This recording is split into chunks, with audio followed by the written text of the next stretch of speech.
The United States of America will fight drug cartels in Venezuela on land. Such a bold statement was made today by United States President Donald Trump against the backdrop of ongoing operations in the waters of the Caribbean. This statement has been viewed as a warning of a possible United States ground invasion of Venezuela to overthrow Nicolas Maduro's regime. At the same time, United States Secretary of Defense Pete Hegseth, who gathered hundreds of generals and admirals in Virginia today, stated that the American military needs to prepare for a major war. And although Hegseth's statement is more about a war with China, in response, Venezuela announced that it is preparing for war with the United States. In particular, Venezuelan President Nicolas Maduro, who is opposed by Donald Trump, signed a decree according to which he will have additional powers. Powers to mobilize security forces in the event of a United States military invasion. Moreover, throughout Venezuela, civilians are already being prepared for a future war, being trained to handle weapons and so on. Civilians are already being trained by the military. Let's discuss this together. My name is Alexis Petit. Today is September 30th on the calendar.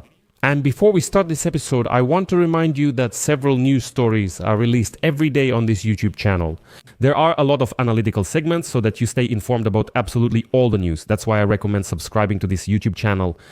I ask you to leave a like and write a detailed comment under this episode. So the President of the United States of America, Donald Trump, stated today, September 30th, that his administration is considering the possibility of attacking drug cartels arriving by land in Venezuela.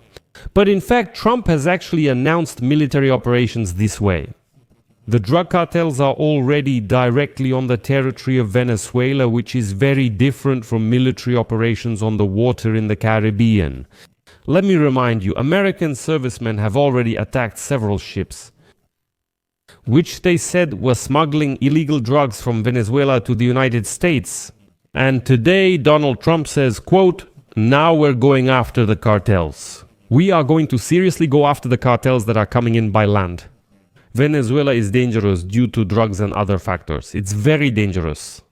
It's telling that Trump made such a statement before heading to meet with the generals and admirals of the United States Army, who were gathered today in Virginia by the Secretary of Defense. Virginia was gathered by the United States Secretary of Defense. At the same time, Pete Hegseth addressed the United States Army generals with a loud call to prepare for war. Here is his quote, "For peace, prepare for war." And from this moment on, the sole mission of the newly restored Department of War, that is the Ministry of War, is to wage war, prepare for war, and prepare for victory. Relentlessly and uncompromisingly in this pursuit. Not because we want war. No one here wants war, but because we love peace. Our number one task, of course, is to be strong in order to prevent war from the very beginning. This is called peace through strength. And what does history teach us? The only people who truly deserve peace are those who are willing to wage war to protect it. That's why pacifism is so naive and dangerous. It ignores human nature and it ignores human history. Either you defend your people and your sovereignty, or you submit to what? Well, of course, such statements were seen as a warning about a possible United States invasion of Venezuela, whose leader Nicolas Maduro is considered by the United States to be the head of a criminal drug cartel that supplies drugs to the United States. Relations between the United States and Venezuela, they have remained tense for many years, and the United States, like other countries, does not consider Nicolas Maduro the legitimate president of Venezuela after his disputed victories in the 2018 and 2024 elections. In fact, in the United States, they openly say that Maduro is a dictator who seized power and needs to be removed. This weekend, Donald Trump demanded that Venezuela accept migrants deported from the United States, whom he classifies as criminals and who, according to him, were forcibly sent to the country by the Maduro government. Quote, "Get rid of them, or else the price you will have to pay will be incalculable." Let me remind you, in August, the United States State Department doubled the reward for information leading to the arrest of Nicolas Maduro, who is accused of leading a drug cartel, to $50 million. Maduro denies all accusations from Washington and defends his government. In the fight against illegal drug trafficking, However, the Americans say, how can someone who leads these drug traffickers fight against drugs? Now, it seems Maduro's regime is determined to defend itself to the end. The president of Venezuela, Nicolás Maduro, signed a decree granting himself additional powers to mobilize security forces in the event of a possible military response from the United States, as reported by Venezuela's Vice President Delcy.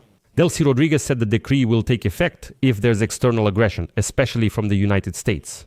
In that case, Maduro will be able to deploy the armed forces, police and civil defense units throughout the entire territory of Venezuela. He will also grant the military the authority to control state services and the oil industry. It's a complete military dictatorship. In the event of an attack, plans to ensure the safety of citizens will also be put into action. The mobilization of militia and reservists to defend the land, sea and air borders. And then a quote from Rodriguez follows. The state of emergency decree is aimed at protecting the territorial integrity, sovereignty, independence, and vital strategic interests of our republic. And in fact, Nicolás Maduro is now resorting to truly inhumane methods, which he was probably taught by another dictator, Vladimir Putin. The thing is, the Venezuelan government has already ordered soldiers of the Bolivarian National Armed Forces to train residents of poor communities in handling weapons. In addition, Maduro stated that all military units, so to speak, are being handed over to the people. Well, in practice, this means that across Venezuela, civilians, mostly the poor, are being massively trained in handling weapons so that they are ready to defend Maduro's regime.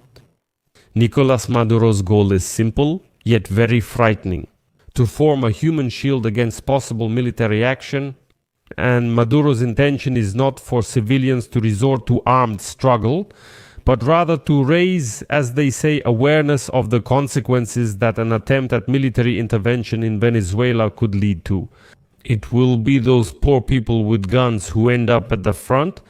Supposedly, any United States operation against drug cartels in Venezuela will lead to heavy casualties among the poor civilians. In other words, one way to increase the costs of potential military action is by creating a human shield, which will ultimately limit the actions that can be taken at any given time. So it doesn't matter whether the militia fighter has a weapon or not, whether he has military training or not, it doesn't matter at all. The goal is to put these poor Venezuelans with rifles at the front. In any case, according to Maduro, there are more than 8 million recruits in the ranks of the so-called militia and reservists, who are said to be ready to take control and sacrifice for the regime's protection.